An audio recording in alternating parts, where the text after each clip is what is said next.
Peggy 18.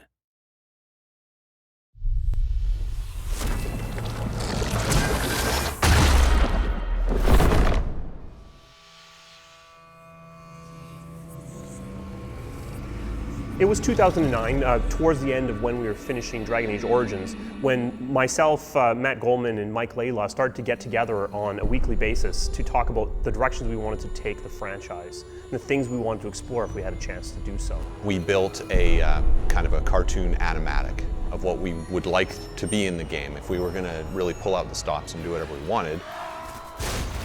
It's actually very much like the beginning of the game. There's a conversation wheel, there's a dragon airstrike, you're a cool, badass warrior with spiky armor chopping Murlocs in half by the millions.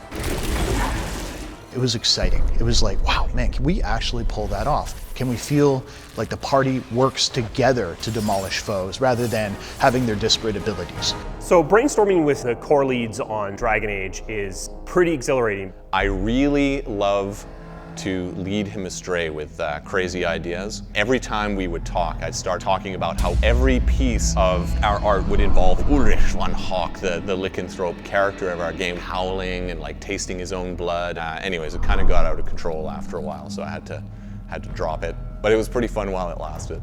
You know, the final beautiful touch of it was when we said, what if we could tell a story that was more personal? And that's where the idea of Hawk, the champion of Kirkwall, and that rise to power over a decade of history came out. Where Origins really shone by having this huge epilogue that had thousands of variations based on the choices you've made. Instead, we've moved that into the gameplay. People you've interacted with at the beginning of the game are going to have their kind of situations profoundly affected by their interaction with Hawk, your character. If getting the relic gets Castillon off your back, then I'll help you retrieve it. There might be something I could do for you, if you're looking for company later. You re-interact with them, you see how that worked out. So we believe it may be our most reactive game to date. So here we were, we'd finished these brainstorming sessions. There's a lot of stuff on the whiteboards. There's a lot of pie-in-the-sky ideas. And then Dragon Age Origins came out, and it beat all of our expectations. Perfect scores, the VGA awards. We also had a bunch of meta reviews, comments coming in about Origins, and what really resonated for me was this resounding theme that Origins was an amazing story-based classical RPG, but that there were elements of it that seemed to be dragging. If you're telling a dark fantasy, you don't want combat to feel like you're playing a chess game with a friend.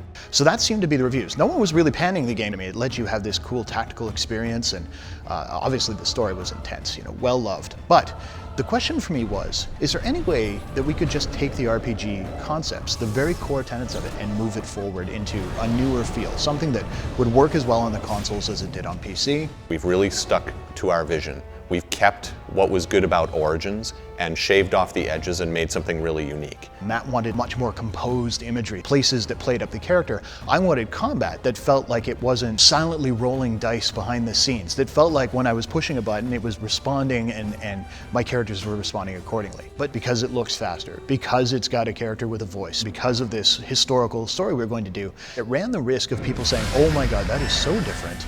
I'm not sure it's for me. And we knew that would be a potential problem. But at the same time, we also knew that the game we were designing was not one that would actually alienate them.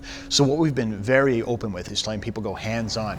And the big thing we saw is that even people who loved Origins, people who came wearing armor from Origins, were playing the game and going, oh wow, I see what you did here. It's almost hard to communicate how much this game still feels like Origins, despite feeling completely different.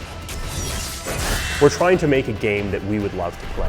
We have the best in the biz running their teams and working really hard together to make this thing come true. Even when Origins was nearing completion, we had already started thinking about Dragon Age 2. We'd already begun sharpening that axe. So the moment they took the blinders off, said, okay, go. We knew exactly what we were making. We knew the exact vision we were trying to bring to the player.